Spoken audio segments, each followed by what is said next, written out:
Hi everyone and welcome to Homerino Collectibles, where today we're taking a look at the Marvel Legends Abomination Wave Captain Britain, and I recently reviewed this guy right here. This is the Toy Biz version of the same character, and I said that when I get this guy we'll go ahead and do a bit of a comparison, so that's what we'll be doing in this video. We'll do a review of this guy and see how he stacks up to the old one, to see which one is better or worse in terms of paint apps and articulation and so on. But before we carry on, just want to let you know, if you want to get this figure or any other Marvel Legends, then you can go ahead and pick them up at Big Bad Toy Store. There is a link in the description below.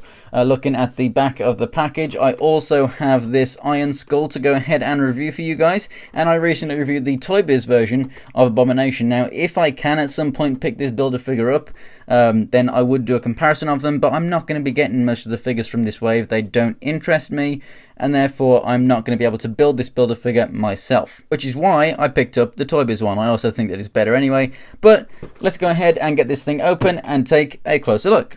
And here we have Captain Britain out of the packaging on the left and the Toy Biz one on the right. So first up, you can see the size difference. The one on the left stands almost about 7 inches tall, and the one on the right is about 6¼ inches tall. Most Marvel Legends standard height are about 6½ inches. We have the Cap, the mid-size sort of figure, which is about the kind of build that you would expect Captain Britain to have, if not a little bit bigger. You know, this guy now stands taller than this guy right here, so he's just looking quite small now in comparison to more modern Legends, whereas over here this looks like a much better comparison. So size-wise, this guy gets my vote. Now let's go ahead and take a look at the paint apps on this guy, because there are no accessories or anything else of that nature. Now obviously, before we get too in-depth with this comparison, if you want a more classic looking Captain Britain, obviously you're going to go with this one. This is a much more kind of modern design. In terms of paint, this guy only really has just matte stuff on him, but he does have really nice shading. So on the white we have a ton of blue, and then on the red and the blue we have a ton of black in there.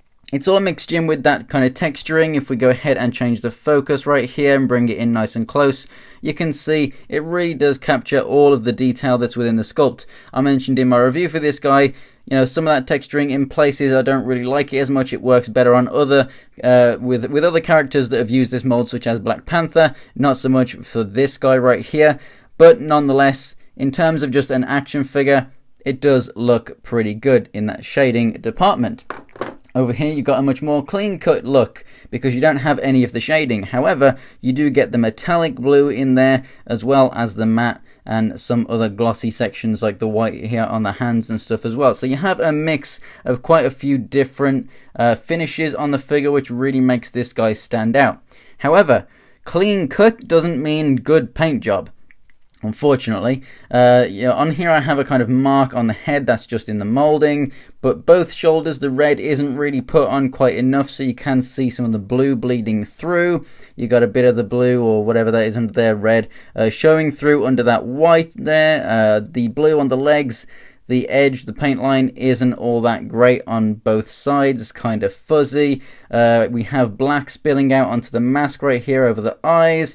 We have a bit of the skin tone on the chin piece right there on the mask. So none of it is a deal breaker. It looks absolutely fantastic, especially that metallic blue. Absolutely love that. So as for paint for the both of them, I prefer the clean look of this guy, but still with modern standards it should be a lot cleaner than what it is.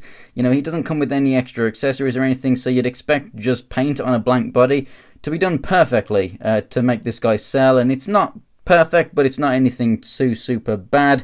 This guy, it's okay with what they are dealing with, so they're pretty much on an even playing field, I would say, with paint. So if you want to see the articulation for this guy, go ahead and check out his review on my channel. The only real bit of extra articulation that you're getting from this guy is these butterfly joints right here, and then also down here you have the toe pivot. Pretty much everything else this guy has. So what that is the head that can move up and down all the way, left and right. Shoulders can come out to the side and rotate all the way around. Rotation at the upper part of the arm, double jointed elbows, rotation and a hinge at the wrist there. The ab crunch is pretty good. It moves back and forward all the way. Fantastic. We have a belt here which does cover the waist twist. If you want to go ahead and cover that up, you can move the belt up or down and it won't get in the way, or you can cover it which looks pretty cool. Hips come out to the side, they move forward and back a little bit, rotation at the upper part of the thigh, double jointed knees, rotation at the boot. The feet don't really move up, but they do move down, and we have an ankle pivot. Like I said, it's pretty much exactly the same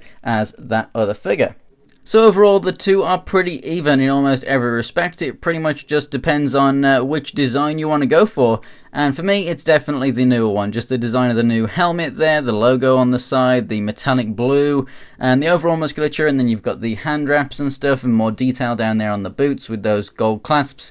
Overall, I just really do like this figure a lot more, but it also can be used as a kind of classic one with that very sort of classic looking buckle and everything that you got there. I don't think it's a figure that you can scream and shout about, but it is definitely a good use of the mold, and you should definitely pick it up if you are a fan of Captain Britain. So thanks for watching, guys. If you enjoyed the video, go ahead and give it a like, and if you are going to Birmingham Comic Con this coming Sunday, I will be there, so I'll be there all day, so 11 till 5. If you see me, come and say hi. If you want to see pictures of anything else from my collection, check out my Instagram. It's Homerino123, and the link is in the description below. And if you want to see more Marvel Legends reviews, go ahead and subscribe. So thanks for watching, guys, and I will see you next time.